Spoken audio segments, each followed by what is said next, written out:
Wrigley's Spearmint Chewing Gum, the refreshing, delicious treat that gives you chewing enjoyment, presents for your listening enjoyment John Lund as... Johnny Dollar. Philip Shaw, Johnny. Oh, fine. What have you got for me? Mr. Dale Martin is insured with National. He owns a gym, one of those bodybuilding places. Man was killed there. When did it happen? This morning, about an hour ago. And we don't know if it's an accident or not. The police are over there now. Anything to work on? Nothing. That's why I called you. Better get over there right away. I'll do it. But I don't take off my shirt.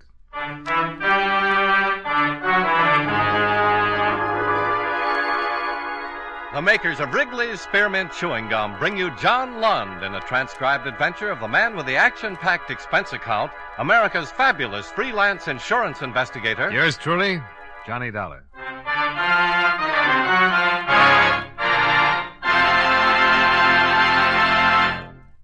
Wrigley's Spearmint Chewing Gum refreshes you. Wrigley's Spearmint Chewing Gum gives you real chewing enjoyment.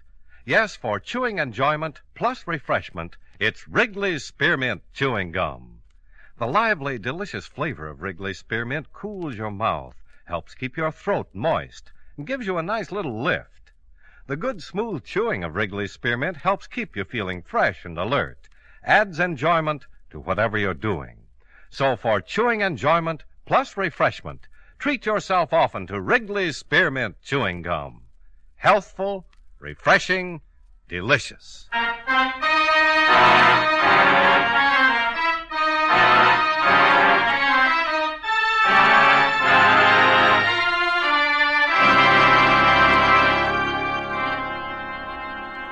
Expense account submitted by Special Investigator Johnny Dollar to Home Office, National All-Risk Insurance Company, Hartford, Connecticut.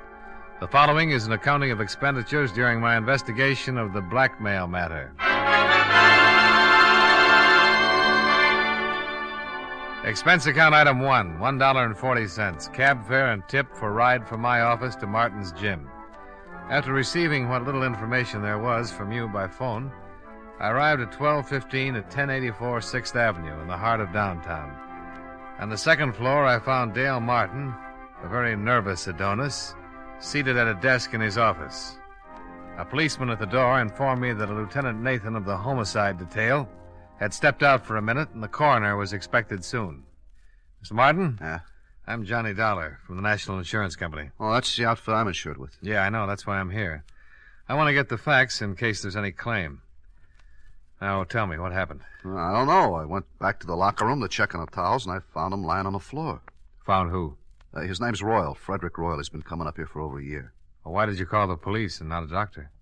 Because I think he was murdered. Why murdered? I've seen a lot of accidents around this gym, but never saw anything like this. It wasn't an accident. What makes you so sure? Well, it looked like his neck was broken. I don't know how it happened, so I called the police. Now, the publicity's going to ruin what little business I have. Murder always ruins something. You got any idea who might have done it? No. Who was in the place when you discovered the body? My 3 assistants and 3 fellas working out. They all still here? Yeah, all of them. Nobody else left or came in? Just the cops. Business is real slow. Does everybody know about it? No, I took the body and put it back in the rub-down room. Haven't even told my boys. Well, the officer at the door won't let anybody leave, so let's have a look at the body and see what we can find out.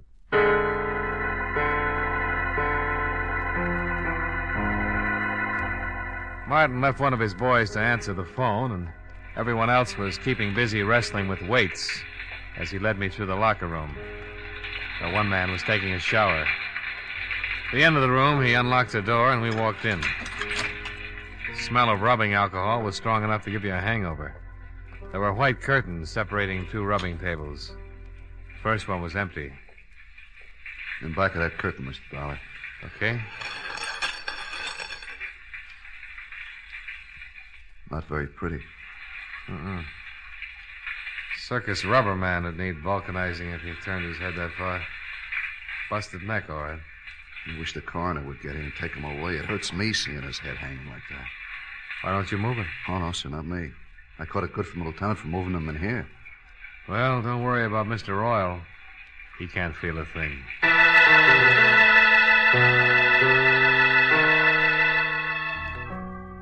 Lieutenant Nathan arrived with the coroner, and the latter confirmed our diagnosis. Nathan had Martin keep his clients and assistant muscle men busy. They started comparing biceps and forgot anybody else was there. Nathan was an old friend, so I didn't have to convince him that I was there on business. You saw the corpse, huh, Dollar? Yeah, it took a pair of pretty strong hands to do a job like that. Yeah, that makes everybody around here a suspect. Got any ideas? You'd have to know a man pretty well to let him get that close to you without starting something. Yeah, somebody could have been rubbing a kink out of his neck and got carried away with his work. Yeah. Why don't we start asking some questions? Yeah, I'll go out and round up everybody. Might as well start at the beginning.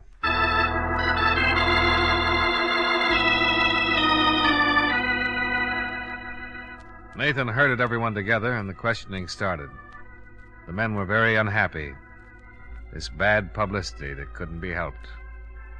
Mr. Robert Wells, songwriter, Mr. Michael Darling, car salesman, and the third and last, Mr. Patrick Mullins, jeweler.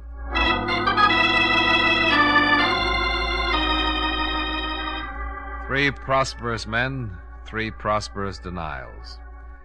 The assistants came next, the three men who worked for Martin. First, Bernie Carroll, the man who'd instructed Fred Royal, the one who'd put him through his exercises and sent him in to take a shower before he cooled off and got stiff. Sure. I worked him out and sent him in the shower like always. We tell him to take a good long hot shower to relax the muscles. Isn't that right, Dale? That's right, Lieutenant. That's the way it works. Bernie left him, went over to start on Mr. Wells. Bernie's a pretty strong boy. Yeah. Any one of us could have gone to the locker room at one time or another, Lieutenant. You found him, didn't you, Mr. Martin? Yeah. Why did you happen to go back to the locker room at that particular time? Well, I do it every day. Check on a towel, soap, see that everybody has everything he needs.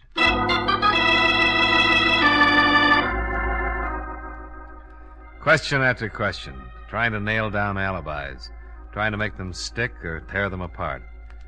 According to everybody so far, it was a big mystery. Next man, Jack Olson. Yeah, I went back by the locker room several times. Why? Well, there's an electric coffee maker on a table against the wall back there. I wanted to get some coffee. Mm-hmm. The other times? Well, once to look at the appointment board and see what's coming in, later to get some chalk for my hands. Chalk for your hands? Yeah, keeps your hands from perspiring and making blisters, you know, when you're working with heavy weights. Mm. You're fairly new here, aren't you, Jack? 3 weeks. How'd you know that, Dollar? Well, the other boys all have heavy calluses. They don't use chalk. You know quite a bit about this weightlifting stuff, huh? Oh, sure. I used to lift candy bars when I was a kid. All right. Call in the last one. The last man, Johnny Morgan, and his story was no different than the others. Yes, he'd walked back past the locker room. No, he had not slipped in and popped Mr. Royal's neck while he was preparing to take his shower. The coroner removed the body, and all the rest went down to the precinct to sign formal statements. They were all released and sent home, pending further investigation. I hailed a cab and rode home with Dale Martin. Would you like some apple or carrot juice? Well, I'll try anything once. Good for you. Yeah, I figured that. You didn't kill him, did you, Martin? Don't be silly. He was the best customer I had. I wouldn't kill off my business. Here. Thanks. You have any ideas, Dollar? Nope. How long did you say Fred Royal had been coming to your gym? Over a year. What do you know about him? Not much. He was a wolf, like the girls. Always talking about the gal he was out with the night before. I got tired of his gab. I put him straight. You know what business he was in? Whatever it was, he had a lot of money. Wore a new suit every time he came around. Oh, excuse me. Hello? Oh, just a minute. For you, Dollar. Oh, thanks. Hello? I got something on the dead man. Got a record. Blackmail. You know where he lived? We're checking. Oh, wait a minute. Martin, you wouldn't by any chance know where Fred Royal lived, would you? Well, I send a bill to him every month. I got my books here in the apartment. I'll get the address. Oh, Nathan, Martin's got his address. I found something else in his personal effects. Key to a safety deposit box. Boys are checking to see which bank. Here's the address, Dollar. Fred Royal, 673 East Weeping Willow Circle. I told Nathan I'd meet him at Royal's place. I downed my liquefied carrots, said goodbye to Martin. Half an hour later, the lieutenant and yours truly, Johnny Dollar, were tearing Mr. Fred Royal's apartment to pieces. Nothing. Yeah, I came up empty, too. Hey, What's the matter? here's a date book. Good. Maybe we've been working on a holiday. See, here's a name, Barbara Carroll. Carroll. That's the name of one of Martin's muscle trainers, Bernie Carroll. Same name on some of the other pages. The 5th, Barbara, 6 o'clock. Again on the 2nd, Barbara, 8 o'clock. Again on the 28th and the 22nd. Wonder if there's any connection. Oh, might be his sister. Let's give it a try. Bernie and Barbara Carroll. Sounds like something they'd play at the Palace. Well, let's go see their act.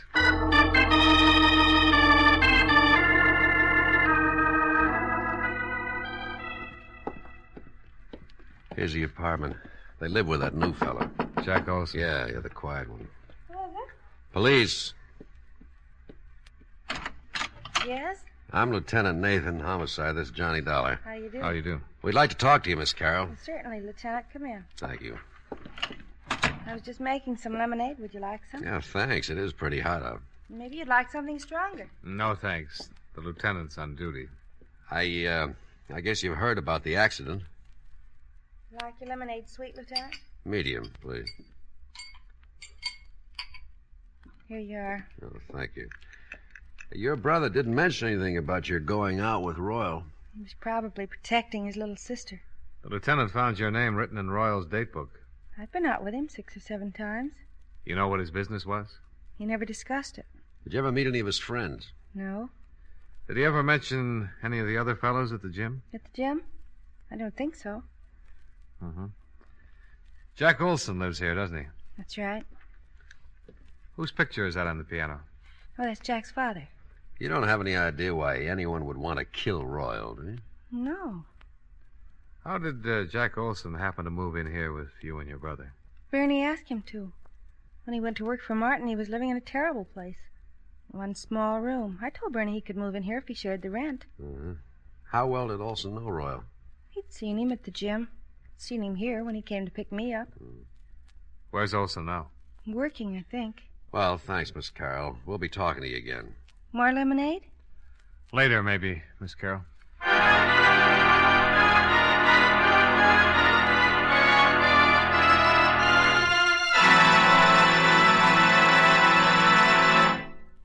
Friends, wherever you are, whatever you're doing, you'll enjoy chewing Wrigley's Spearmint Gum. Chew Wrigley's Spearmint while you're working. The lively, full-bodied flavor of Wrigley's Spearmint gives you a refreshing little lift. The smooth, pleasant chewing of Wrigley's Spearmint Gum helps keep you feeling relaxed and satisfied. Makes your job seem easier. Chew Wrigley's Spearmint Gum in your home, when you're out walking or driving, when you're enjoying sports and other activities. Wrigley's Spearmint Gum tastes good anytime, and the natural chewing aids digestion and helps keep your teeth bright and attractive. Yes, wherever you are, whatever you're doing, you'll enjoy chewing Wrigley's Spearmint Chewing Gum. Healthful, refreshing, delicious.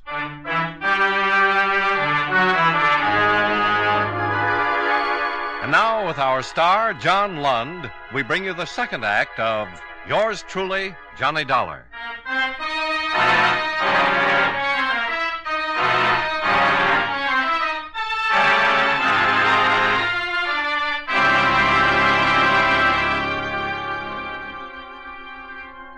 Three in the afternoon. Out of Barbara Carroll's cool apartment and down in the blistering street. The thermometer crowding 90, and the humidity sticking to us like a steaming blanket. I feel awful. Terrible day to solve a murder. I want to go look through some newspaper files. What for? That picture on the piano. Jack Olson's father? Yeah. I've seen it someplace before. There's a news story connected with it. Yeah, I'll drop you off. I gotta get back to the precinct, see if the boys have found the safety deposit box that fits Fred Royal's key.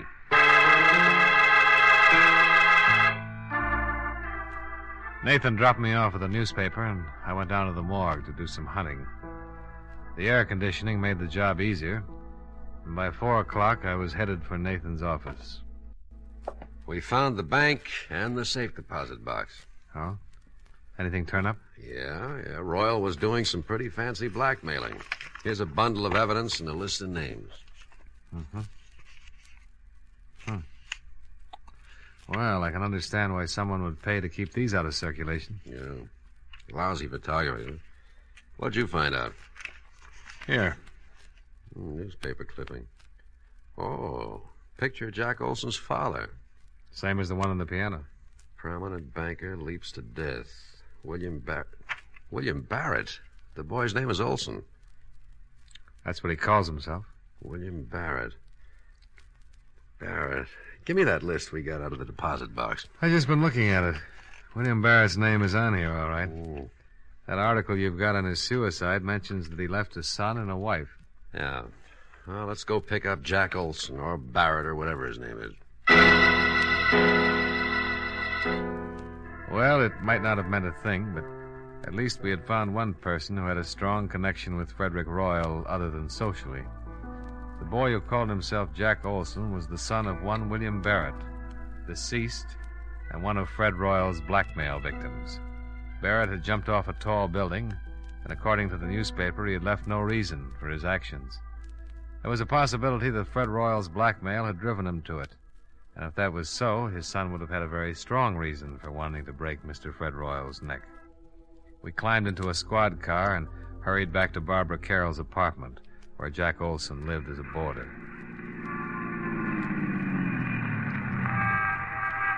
Now, let's go. Hey, wait a minute. Oh, what's wrong? Jack Olson, coming out of the building. All right, we pick him up on the street. He's hailing a cab. Come on, let's see where he's going. Wouldn't it be easier to just ask him? Oh, stop trying to ruin my afternoon. You know, there's nothing more relaxing than a pleasant drive through quiet, peaceful old New England. We started tailing Jack Olson's cab. Across town.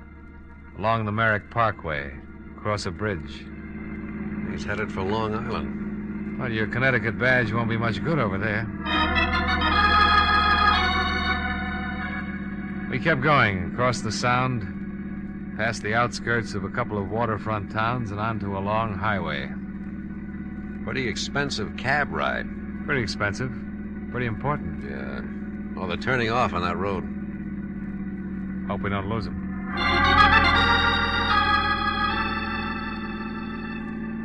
We took the road to the right off the highway and spotted the cab up ahead, pulling into the entrance of a large white building. The sign over the tall iron gate read, Lakeview Sanitarium. We waited for him to go in.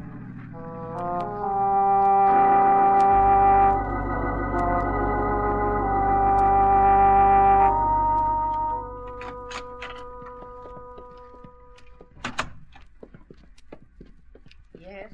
Is there something I can do for you? I'm looking for a man. Oh, any particular man? Oh, who's in charge of this place? Dr. Feder. Well, run him out, please. I want to talk to him. Which one of you is the patient? Patient? Can't you tell? Look, just go get Dr. Fodder.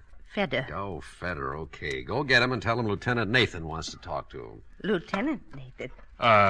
Of the cavalry. Huh?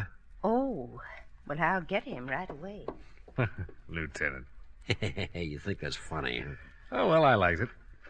Let's see what kind of a reaction it gets out of Dr. Feder. Cavalry. Nice thing to say in a place like this. Lieutenant Nathan? Yeah, that's right. I'm Dr. Feder. Oh, this is Mr. Dollar. How do you do? How do you do? Now, are you related? No, but we've been friends a long, long time, haven't we, Nate? Yeah, I'm a police officer, Doctor. Oh, We've been following a man. He came in here a few minutes ago. is that right? The lieutenant thinks he might be a killer. I Is can he- handle this, Dollar.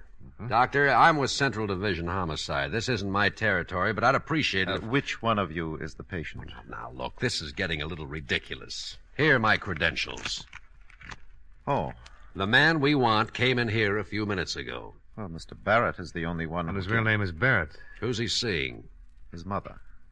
What's wrong with his mother? Mrs. Barrett is seriously ill. Have anything to do with her husband's suicide? Everything to do with it. I doubt if Mrs. Barrett will ever recover. We went back out to the car and tried to put it all together.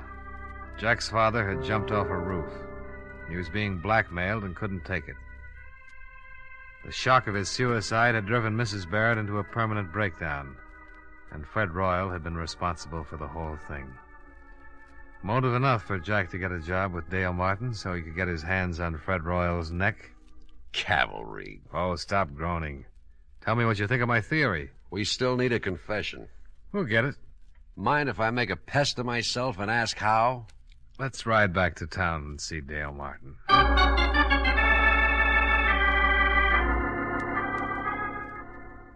You're going to come up and take a workout and a rub tomorrow, huh? That's right, Martin. And I want you to make sure that Olson takes care of me. Did he do it, Dollar? I think so. But why? He seems like such a nice kid. He had a pretty good reason. But we need a confession, and Dollar has an idea how to get it. I want Olson working on me through the whole workout, especially when I get on the rubbing table.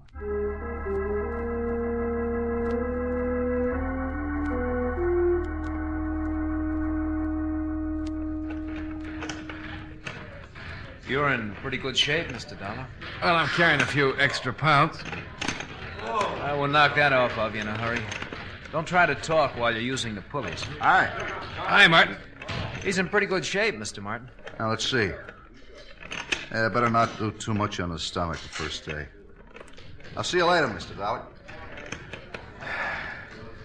Nice fella, Martin. Yeah, very nice. Tell me, have you found out anything about Mr. Royal's death? Oh, the police have got a few ideas. Lieutenant and I went up to see your roommate's sister. Yeah, Barbara told me. I hope you don't suspect her. She kind of liked Mr. Royal. She wouldn't have any reason to kill him. All right, let's go back to the rub table before you cool off. Huh?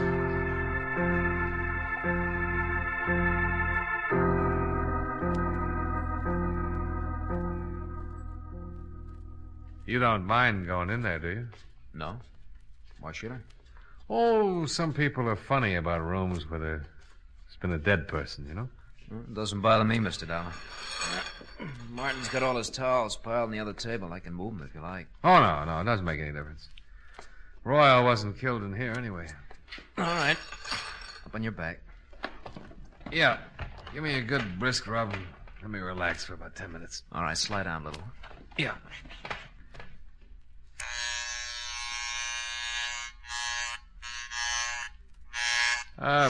What'd you do before you came to work for Martin, Jack? Oh, not much. Went to school, finally decided to look for a job. Found this one. You ever study this sort of thing? No, there's really not much to it. Martin shows us how to use the machines, help the clients, and rub the neck and back. Well, then all you need is a good build, a strong pair of hands, huh? Yeah, I guess so. Your family live in Hartford? No. I noticed a picture of your father on Barbara's piano. Fine-looking man. He's dead now. Oh, sorry. So am I. Your mother still living? No. Oh! Oh, I'm sorry. Am I rubbing too hard? Oh, that's okay. Well, you've certainly got the strength for the job. Yeah, I'll turn off the vibrator and just use my hand. Did the police find out anything about Mr. Royal? Yeah. He was a blackmailer. Ow! Oh, I'm awfully sorry. I'm a little nervous today. Maybe I better get one of the other fellows to finish your rub. Oh, no, that's all right. I'm just a little tied up. The neck is stiff. Try and relax. Guess I keep thinking about Royal and his broken neck. You think I might break yours, Mr. Dollar? Well, wouldn't be hard. If I was good and relaxed, you could snap it in a second. Yeah. Guess I could. So Mr. Royal was a blackmailer, huh? Yeah, had a record. They're the foulest people on earth. Yeah, they certainly are. Could ruin a lot of lives. Probably why he was murdered. You think he was blackmailing someone here in the gym? Oh, not necessarily. Well, if he wasn't, then no one in the shop would have a motive for killing him. Well, I've got a theory about that. I think someone in this gym hated him so much that they waited until no one was looking and Royal was all alone. And they slipped in on him and twisted his neck until it broke and he strangled. Well, why would they hate him so much if he wasn't blackmailing him? He might have been blackmailing someone very close and dear to the killer. Maybe the person Royal was blackmailing couldn't stand it. committed suicide. It's an interesting theory.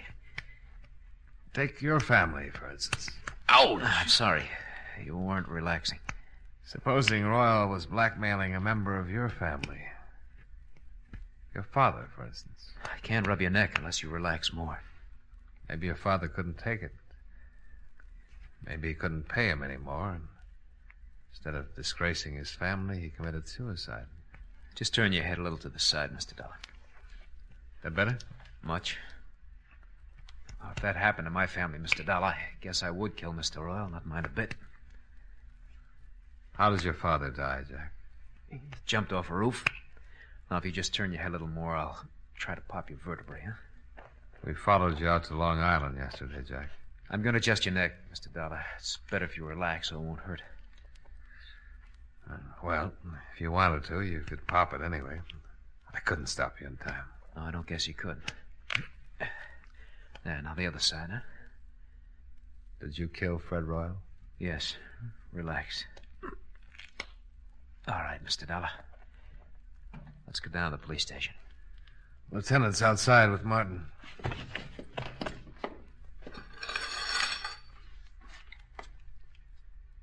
After you, Mr. Barrett.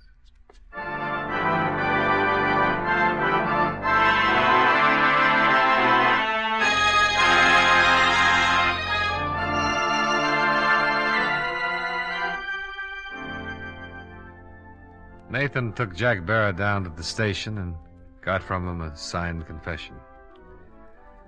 I went with Martin, and with every drink I saw another Barrett. So finally I gave it up and came up here to my office.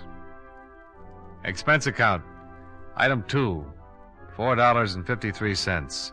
1/5 of very dry gin. Martin forgot his health and hygiene for a couple of hours and finished what I didn't drink.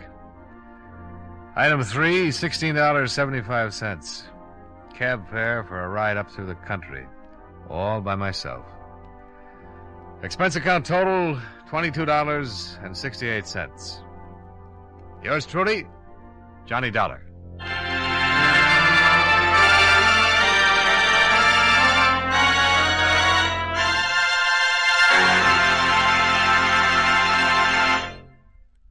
Remember, friends, Wrigley's Spearmint Chewing Gum refreshes you. Wrigley's Spearmint Chewing Gum gives you real chewing enjoyment. The lively, full-bodied flavor of Wrigley's Spearmint cools your mouth, freshens your taste, sweetens your breath. The smooth, pleasant chewing of Wrigley's Spearmint helps keep you feeling relaxed and satisfied, makes whatever you're doing more enjoyable. Yes, for refreshment plus chewing enjoyment, treat yourself often to Wrigley's Spearmint Chewing Gum. Millions enjoy it daily. Get a few packages and always keep some handy. That's Wrigley's Spearmint Chewing Gum. Healthful, refreshing, delicious.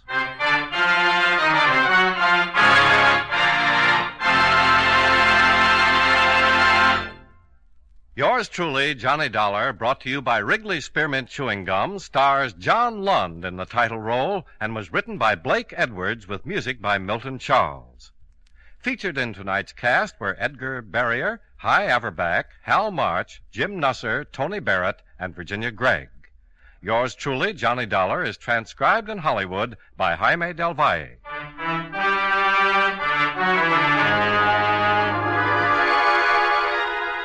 The makers of Wrigley's Spearmint Chewing Gum hope you enjoyed tonight's story of Johnny Dollar and that you're enjoying delicious Wrigley's Spearmint Gum every day.